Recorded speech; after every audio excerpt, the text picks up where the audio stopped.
খ্রিস্টতে আমার প্রিয় ভাই ও বোনেরা, জয় যিশু। সাধু ইগনেশিয়াস লয়োলা প্রদেশের একজন বিখ্যাত সাধু আর আমাদের যিশু সংঘের প্রতিষ্ঠাতা। 1491 খ্রিস্টাব্দে তার জন্মগ্রহণ হয়। তিনি ছিলেন এক বীর যোদ্ধা। 30 বছর বয়সে পাম্পলোনার নগরে যুদ্ধের সময় আহত হয়ে পড়ে আর তাকে হসপিটালে ভর্তি করা হয়। আর তারপরে 9 মাস ধরে তার সেবা শুশ্রূষার সময় তাকে ঈশ্বর বিশেষভাবে স্পর্শ করে। তার আধ্যাত্মিক চেতনা জেগে ওঠে। সে বুঝতে পারে কেমনভাবে তার অন্তরে ঈশ্বরের আত্মা এবং মন্দ আত্মাও একই সাথে সক্রিয়। তিনি যখন এই রোগ থেকে, এই অসুখ থেকে বার হচ্ছেন, এমন সময় তার হাতে আসে দুটি বই, খ্রিস্টের জীবনী এবং সাধুসাধ্যের জীবনী। এই দুই বই পড়ে তার অন্তরে জেগে ওঠে আধ্যাত্মিক চেতনা। সাধুসাধ্যীদের জীবনী দেখে তার অন্তরে সেই ইচ্ছা জাগে সে কিভাবে ঈশ্বরের সেবা করতে পারে। এমনই সময় তার অন্তরে জেগে ওঠে এক দ্বন্দ্ব। সে বুঝতে পারে না কেন তার অন্তরে জাগতিক চিন্তাও জাগছে, কিন্তু অপরদিকে তার অন্তরে ধার্মিক চেতনাও জাগে। খ্রিস্ট রাজার প্রতি সে যদি আনুগত্য প্রকাশ করে, তার মধ্যে থেকে সমস্ত জীবন সে ঈশ্বরের মহিমায় কাটাতে পারবে। এমন সময় তাকে দর্শন দেয় মা মারিয়া শিশু যিশু কোলে নিয়ে। আর সেই রাতে তার জীবনে, তার অন্তরে ঘটে সম্পূর্ণ পরিবর্তন।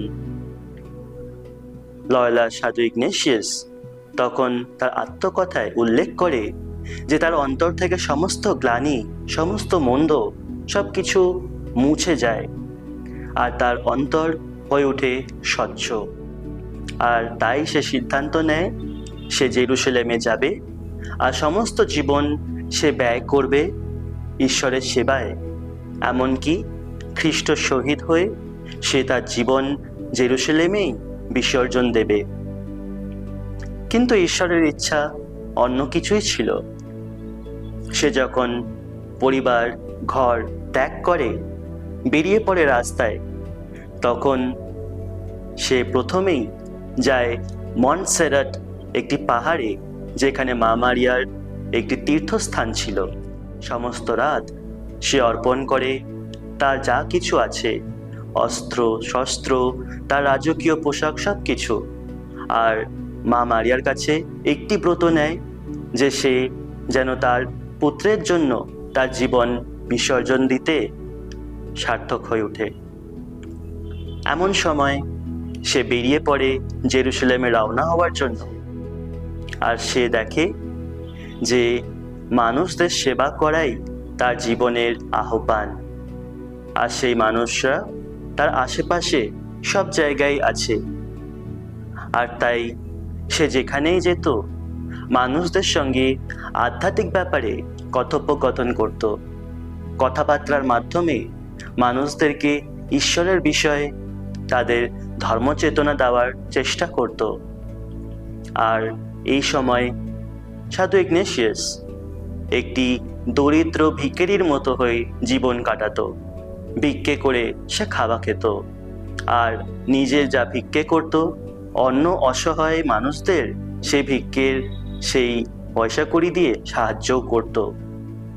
আর এইভাবে খ্রিস্টমণ্ডলীর প্রতিনিধিরা তারা দেখে যে এই সাধু ইগনেশিয়াসের কাজকর্ম, তারা তাকে বলে যে পড়াশোনা ছাড়া তুমি এই সমস্ত ধর্মকর্ম করতে পারবে না। আর তাই তাকে তখনকার দিনে প্রথমে শিখতে হয় ল্যাটিন ভাষা। এই ল্যাটিন ভাষা সে শিখে ছোট ছোট বাচ্চাদের সঙ্গে স্কুলে বসে।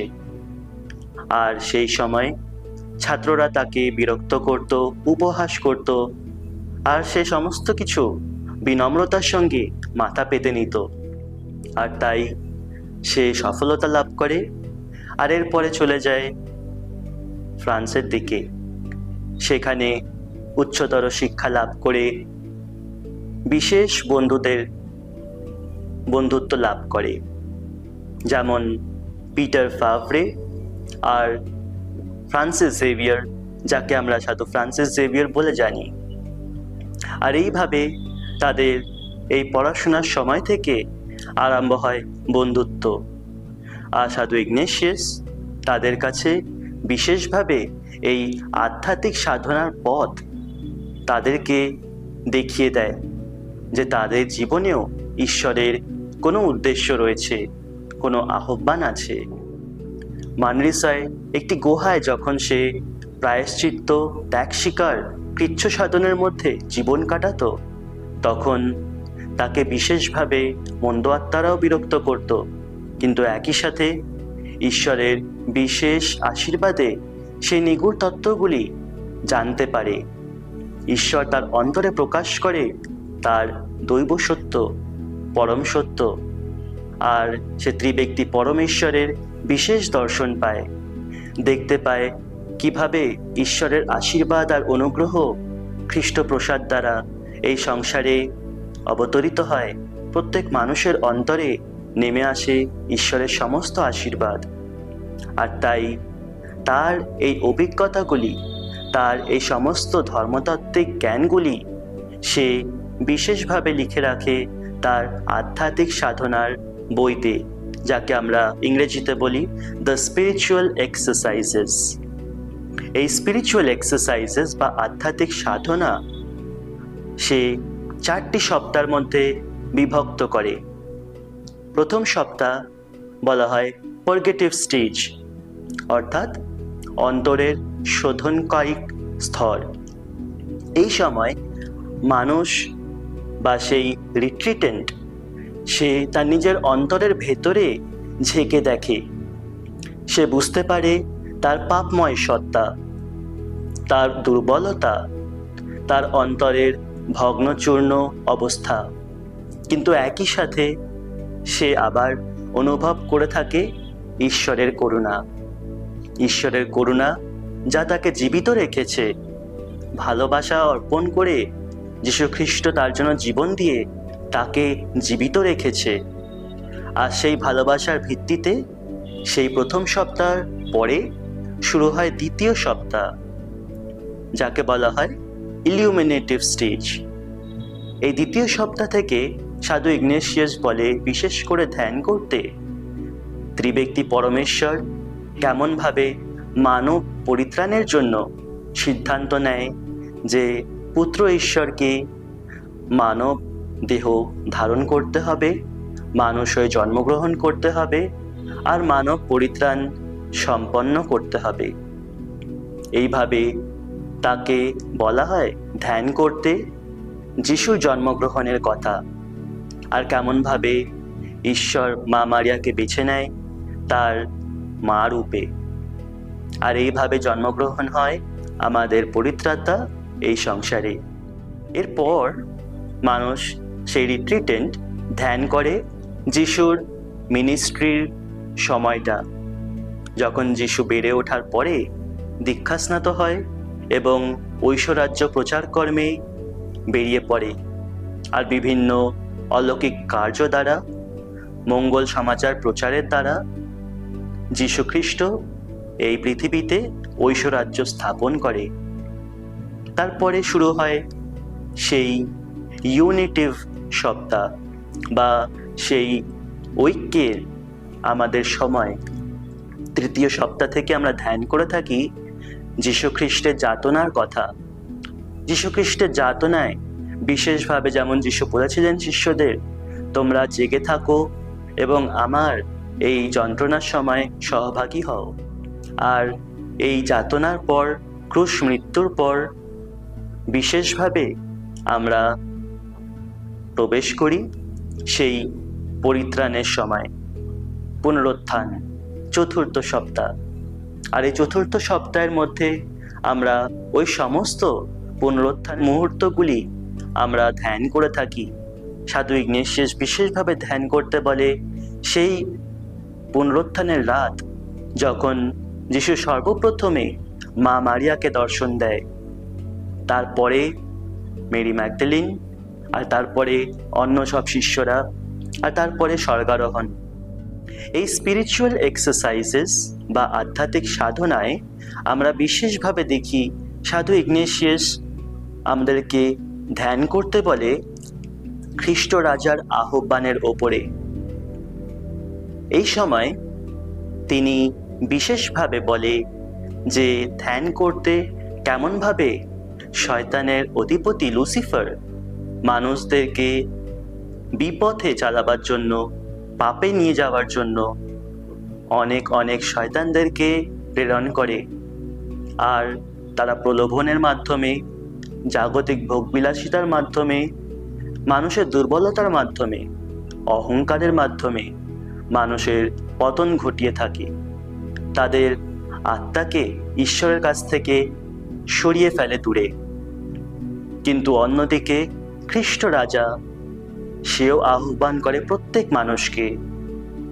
সে প্রেরণ করে তার শিষ্যদের, প্রেরিত শিষ্য সাধুসাধ্বীদের, আর তারা মানুষদের কাছে গিয়ে মঙ্গল সমাচার প্রচার করে। তারা ঈশ্বরের অনুগ্রহ আর আশীর্বাদের মাধ্যম হয়ে ওঠে। আর তাই ধ্যান করতে বলে যে কার পক্ষ নেবে, এই সংসারের অধিপতি লুসিফারের, নাকি স্বর্গরাজ্যের সেই রাজপুত্র যীশু খ্রিস্টের। আর রিট্রিটেন্ট অর্থাৎ সে প্রত্যেক মানুষকে সে অনুরোধ জানায় যে একটি পক্ষ নিতেই হবে। যদি খ্রিস্টের পক্ষ নাও, তাহলে মঙ্গল সমাচারে বিশ্বাস করে পবিত্র জীবনযাপন এগিয়ে যাওয়া। আর এরপরে আমাদের সাধু ইগনেশিয়াস আধ্যাত্মিক সাধনায় আরও উল্লেখ করে তিনটি স্তরের মানুষ। প্রথম স্তরের মানুষ, তারা ঈশ্বরের সমস্ত আশীর্বাদ পেয়ে থাকে, কিন্তু সে তার জীবনের সমস্তটা ঈশ্বরকে দিতে পারে না।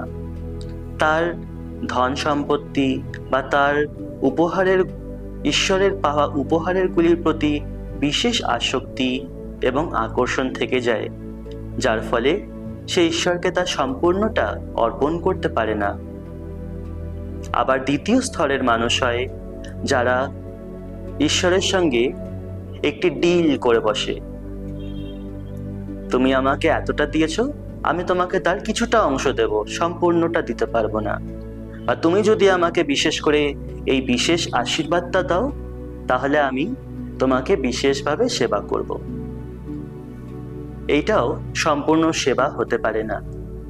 আর তৃতীয় স্তরের মানুষ হয় যারা ঈশ্বরের সমস্ত আশীর্বাদ, অনুগ্রহ, ধন সম্পত্তি, সম্পদ সবকিছু থাকা সত্ত্বেও সবকিছু ছেড়ে দিয়ে ঈশ্বরের সেবায় নিজের জীবনকে ব্যয় করে দেয়। আমাদের জীবনে হয়তো আমরা কোথাও আটকা পড়ে থাকি, আমাদের ধন সম্পত্তি বা আমাদের নাম, আমাদের যশ, আমাদের খ্যাতি বা আমাদের নিজস্ব সেই অহংকার আমাদেরকে ঈশ্বরের কাছে সম্পূর্ণভাবে সঁপে দিতে হয়তো বাধা সৃষ্টি করে থাকে।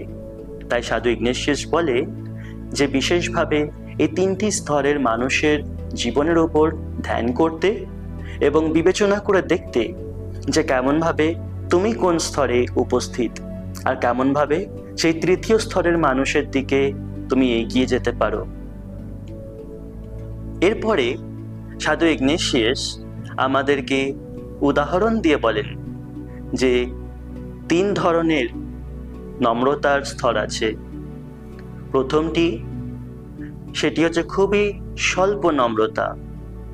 আমি কিছুটা পরিত্যাগ করলাম, কিন্তু বাদবাকিটা আমি কিছুই ত্যাগ করলাম না। দ্বিতীয় স্তরের নম্রতা হলো যে আমি আমার সবকিছু ত্যাগ করছি, কিন্তু আমার অন্তরে যে অহংকার রয়েছে, যেই আত্মমান রয়েছে, সেই নিজস্ব যে মর্যাদা রয়েছে সেগুলিতে আমি আঁকড়ে ধরে বসে আছি। তৃতীয় স্তরের নম্রতা হচ্ছে যীশু খ্রিস্টের মতো বিনম্রতা।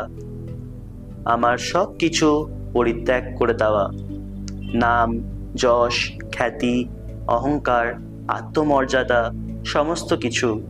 যেমন যীশু সেই ক্রুশের মধ্যে তিনি নিজেকে বিনম্র করেছিলেন, তাই সবসময় বিবেচনা করতে বলেন যে আমি কি করেছি যীশুর জন্য, আমি কি করছি এখন যীশুর জন্য, আর ভবিষ্যতে আমি আরো কি করতে পারি যীশুর জন্য। আমাদের যীশু সমাজের বিশেষভাবে প্রত্যেক ফাদার ব্রাদারদের দিনে 2 বেলা মন পরীক্ষার সেই আদেশ দিয়ে যান আমাদের এই সাধু ইগনেশিয়াস লয়োলা। আর বলেন যে তোমরা বিশেষভাবে এই মন পরীক্ষার সময় তোমরা ত্রিব্যক্তি পরমেশ্বরের সান্নিধ্য এবং অনুগ্রহ যাচনা করবে। দিনটা কেমন কাটলো, সেই প্রহর পর্যন্ত যা কিছু দুর্বলতা, যা কিছু ভুল কাজ, যা কিছু পাপ হয়ে গিয়ে থাকে তার জন্য ঈশ্বরের কাছে ক্ষমা চেয়ে নেওয়া, যা কিছু ভালো কাজ করা, যা কিছু পুণ্যকর্ম করা হয়েছে তার জন্য ঈশ্বরকে ধন্যবাদ দেওয়া যে ঈশ্বরের অনুগ্রহ আর ঈশ্বরের ইচ্ছা মতোই সব কিছু করতে পারা হলো। আর বিশেষভাবে পবিত্র আত্মার কাছে অনুগ্রহ যাচনা করা যেন এর পরের মুহূর্ত থেকে আমরা যেন আরো ভালো কিছু করতে পারি। আর এই ত্রিব্যক্তির কাছে এই যে আমরা মন পরীক্ষা করি তা হলো আমাদের সেই সান্নিধ্য উপলব্ধি করা যে ঈশ্বর আমাদের সঙ্গেই রয়েছেন। আমরা বিশেষভাবে চেতনা লাভ করি কিভাবে ঈশ্বর আমার জীবনে কাজ করছে, ঈশ্বর আমার আত্মায় সক্রিয়, ঈশ্বর আমার পরিত্রাণ সাধন করছে এই সময়, এই জগতে, এই সংসারে। আমরা অনুভব করি যে ঈশ্বর কত প্রেমময়, কত করুণাশীল, আমাদেরকে সেই একটি অভিভাবকের মতো, একটি প্রেমময় পিতা ও মাতার মতো আমাদেরকে আলিঙ্গন করে ভালোবেসে থাকেন প্রত্যেক দিন, প্রত্যেক মুহূর্ত। সাধু ইগনেশিয়াসের এই যে মহান ঐতিহ্য, এই যে আধ্যাত্মিক উপহার আমাদের প্রত্যেকের জীবনে, তার জন্য আমরা কৃতজ্ঞ। আর আমাদের যীশু সমাজের প্রত্যেক ফাদার ব্রাদারদের দায়িত্ব এবং এটাই আমাদের ঐতিহ্য যে মানুষকে এই আধ্যাত্মিক সাধনার পথে সাহায্য করা, তাদেরকে ঈশ্বরের সেবায় এগিয়ে নিয়ে যাওয়া, তাদের জীবনে যীশুখ্রিস্টের পরিত্রাণ, আশীর্বাদ এবং অনুগ্রহ এবং ঈশ্বরের সমস্ত আশীর্বাদ উপলব্ধি করা।